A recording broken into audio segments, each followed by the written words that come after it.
आज आम्ही कारल्याची भाजी करणार आहोत।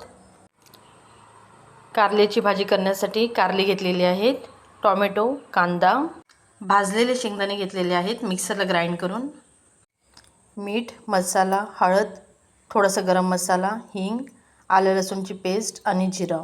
तेल गरम झालेलं आहे आणि आलं लसूणची पेस्ट आपण टाकणार। कांदा चांगल्या प्रकारे परतून घ्या।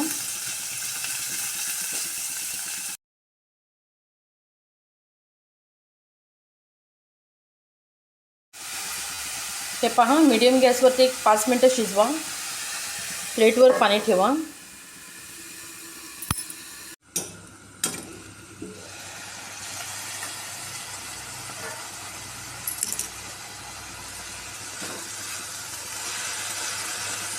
हे पहा, आता आपण सर्व मसाले ॲड करणार आहोत।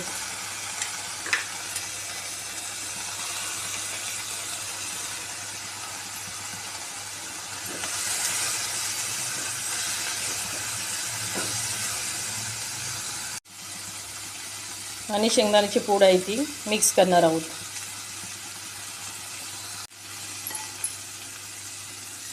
थोडंसं पाणी ॲड करून हे पहा, थोडासा टोमॅटो केचप ॲड करणार आहे। जर तुम्हाला हवा असेल तरच तुम्ही ॲड करा, नाहीतर ॲड करू नका। आणि अशा प्रकारे आपली कारल्याची भाजी झालेली आहे।